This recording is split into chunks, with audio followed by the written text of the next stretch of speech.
battery, the battery is removed and another identical uncharged capacitor is connected in parallel. The total electrostatic energy of the resulting system is. इसमें capacitor is charged by battery. Let us suppose जो potential है battery का वो है V, तो जो initial energy होएगी that is equal to what half into c into v square. फिर उसके बाद वो कहते the battery is moved and another identical capacitor is connected in parallel. Let's suppose पहले कैपेसिटर था C, बाद में एक और कैपेसिटर ऐड कर दिया पैरेलल में. इस केस में हमें कॉमन पोटेंशियल इवैल्यूएट करना पड़ेगा. कॉमन पोटेंशियल इवैल्यूएट करने के लिए जो रिलेशनशिप होता है वो होता है C1 V1 plus C2 V2 should be equal to what C1 plus C2 into what V. तो ये इनिशियल जो पोटेंशियल था, इनिशियल जो कैपेसिटेंस की वैल्यू थी वो थी हमारे पास C और पोटेंशियल था हमारे पास V. दूसरा कैपेसिटर तो अनचार्ज ही था तो उसमें तो कोई पोटेंशियल था ही नहीं, equals to what C1 plus C2. बाद में जो कैपेसिटर है that is what C plus C into what V. तो ये हो जाएगा C into v is equal to what 2C into v final. इसको V फाइनल लिख देते हैं और V इनिशियल तो V है ही है. तो V फाइनल C से C कैंसिल हो गया, so that is equal to what V upon 2. तो फाइनल जो पोटेंशियल एनर्जी होगी, इलेक्ट्रोस्टैटिक पोटेंशियल एनर्जी, उसका रिलेशन होगा half into C1 plus C2 into V final square.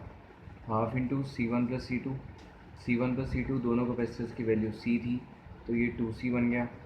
V F की value is V upon 2, तो ये हो गया V अपॉन 2 का whole square which is equal to what cancel हो गया. So that is half into CV square upon 2. So that means the option comes out to be decreases by factor of 2. So first option is the correct answer. Common potential का case था. Common potential में C1 V1 plus C2 V2 equals to C1 plus C2 into V करते हैं. V जो factor है वो होता है हमारे पास common potential. Next question, question number 8.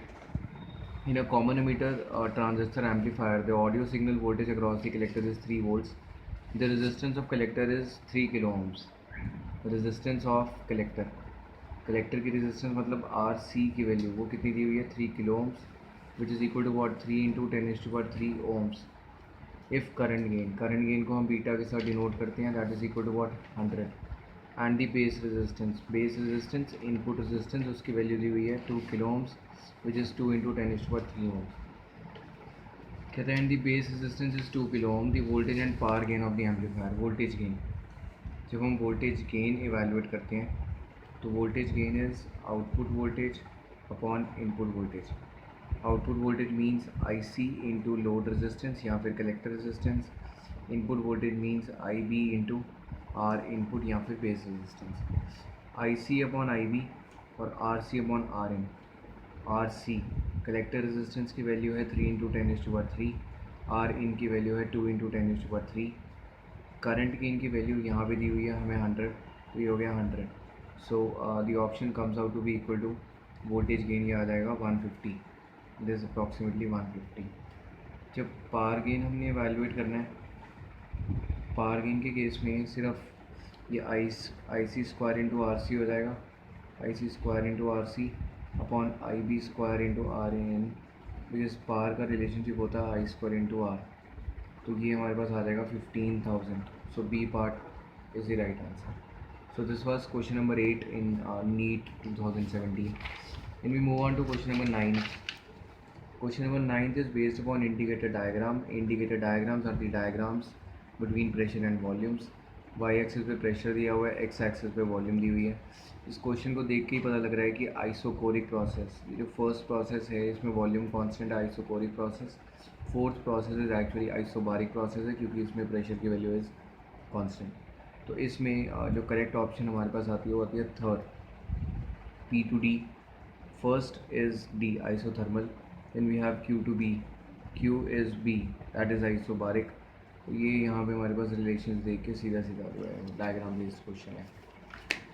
Then we have question number 10. Question number 10 से suppose the charge of a proton and an electron differs slightly.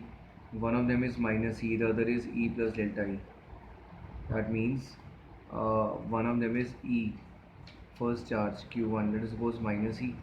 Other है Q2, that is equal to E plus delta E. If the net of electrostatic force and gravitational force, electrostatic force is given by relation Q, Q1, Q2, K Q1, Q2 upon R square. which is equal to k into E plus delta E upon r square.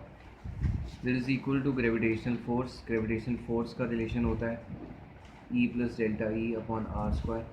Gravitation force का relation G m1 m2 upon r square. Mass यहाँ पे hydrogen का लेंगे which is 1.67 into 10⁻⁻27.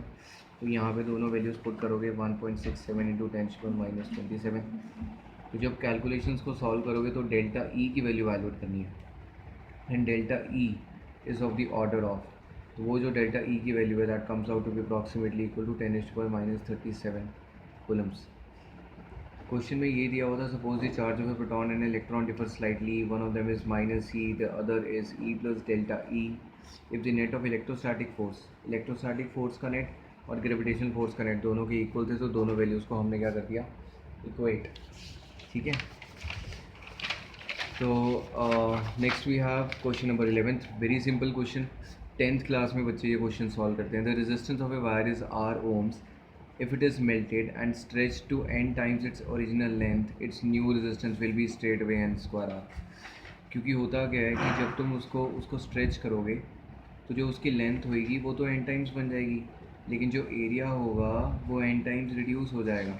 तो ये n ऊपर जाके n square बन गया, तो n square r is the correct answer. Then we have question number 12th of NEET 2017. The given electrical network is this.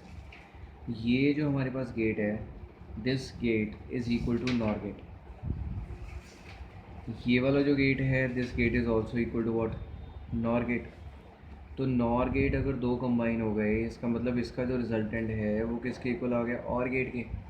फिर और गेट के आगे आपने लगा दिया नॉट गेट, तो जब और के आगे नॉट लगा दिया तो रिजल्टेंट क्या बन गया, so that is nor gate. So that was question number 12th of NEET. Then we have question number 13th. The de Broglie wavelength of a neutron in thermal equilibrium with heavy water at a temperature T Kelvin and mass m. Again straight formula based question. Lambda wavelength की value होती है lambda is equal to h upon p. Then we have relationship, kinetic energy का relationship होता है p square upon 2m. तो p की value किसके equal हो जाएगी, under root of 2 into m into k. तो लैम्डा की वैल्यू क्या हो जाएगी, h upon under root of 2m k.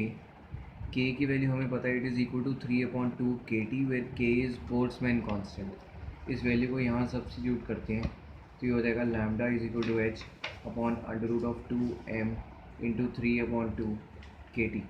सो 2 से 2 कैंसिल हो गया, तो यहाँ से h upon under root of 3 kT हमारे पास आंसर आ गया, साथ में m भी होगा. So that means first option is the correct answer. Then again straight forward question number 14. Which of the following is forward bias. Forward bias वो होता है जिसमें P जंक्शन पे हम पॉजिटिव पोटेंशियल देते हैं और N जंक्शन पे हम नेगेटिव पोटेंशियल देते हैं. तो P पे 0 वोल्ट है, N पे -2 वोल्ट है, तो -4 is the correct answer. Thank you.